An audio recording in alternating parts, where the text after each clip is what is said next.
Assalamualaikum warahmatullahi wabarakatuh. Kita dari kelompok 1 ingin mempresentasikan tentang bidang ekonomi. Perkenalkan, nama saya Lara Satanti, nomor absen 19, dan ini rekan saya. Perkenalkan, nama saya Indi Febria Winata, absen 17. Perkenalkan, nama saya Aminati Sadia, absen 06. Perkenalkan, nama saya Fitri Febrianti, absen 16. Perkenalkan, nama saya Cantika Bunga Azaria, absen 9. Jadi nantikan presentasi kami. Dampak ekonomi. Indonesia merupakan negara yang memiliki kekayaan alam yang melimpah.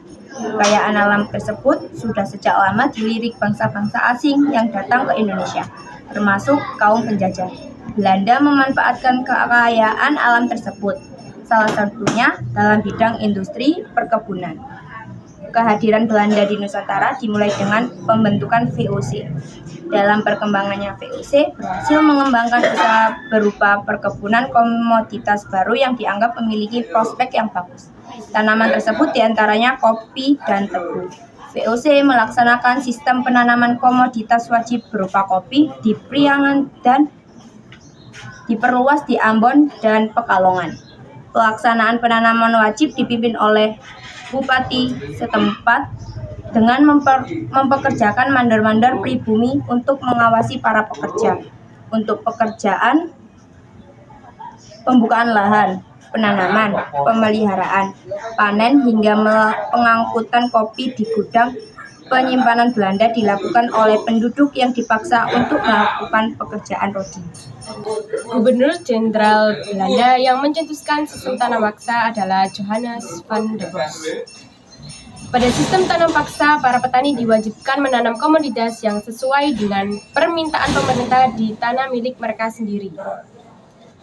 Beberapa komoditas yang diminta pemerintah Belanda seperti kopi, teh, tebu, lada, kayu manis, tembakau, dan kina. Meskipun sistem tanam paksa memiliki dampak negatif, ternyata sistem tanam paksa memiliki nilai positif terhadap perkembangan perkebunan Indonesia. Dampak positif tersebut diantaranya sebagai berikut. Yang pertama, beberapa komoditas ekspor seperti teh, kopi, lada, dan kayu manis diperkenalkan dan mengalami perluasan ditanam di lahan milik rakyat. Yang kedua, jumlah produksi dan ekspor tanaman perkebunan semakin meningkat. Hal tersebut membawa Hindia Belanda menjadi salah satu negara produsen utama beberapa komoditas ekspor yang dikirim ke pasar Eropa. Lalu yang ketiga, masuknya pengetahuan dan alat perkebunan dari barat membuat petani dapat menguasai teknologi budidaya tanaman baru. Untuk yang terakhir, petani dan masyarakat mulai mengenal sistem perkebunan yang lebih komersial. Adanya desakan politik membuat sistem tanam paksa dihapus. Kemudian pada tahun 1870 sampai 1900, Belanda menerapkan sistem perekonomian yang disebut sistem ekonomi liberalisme. Untuk pertama kalinya, pihak kolonial Belanda memberikan peluang untuk modal swasta mengusahakan kegiatan ekonomi di Hindia Belanda. Dengan kebanyakan para pengusaha yang menanamkan modal di sektor perkebunan Hindia Belanda membuat pemasukan yang bagus bagi kolonial Belanda. Pada tahun 1970, pemerintah kolonial menerbitkan Undang-Undang Agraria atau disebut Agraris Wet. Adapun kebijakan yang ada di dalam undang-undang tersebut antara lain sebagai berikut. A. Penduduk non-bumi putra tidak diizinkan memiliki tanah atas dasar hak milik mutlak, kecuali tanah untuk pabrik. B. Rakyat yang memiliki hak tanah pribadi tidak dapat menjual belikan tanahnya kepada non-pribumi. C. Kepemilikan mereka hanya atas dasar RPEK atau semacam hak guna usaha dengan masa berlaku 75 tahun dan bisa diperpanjang jika memungkinkan. Adanya pembukaan terusan Suez memiliki dampak bagi Hindia Belanda.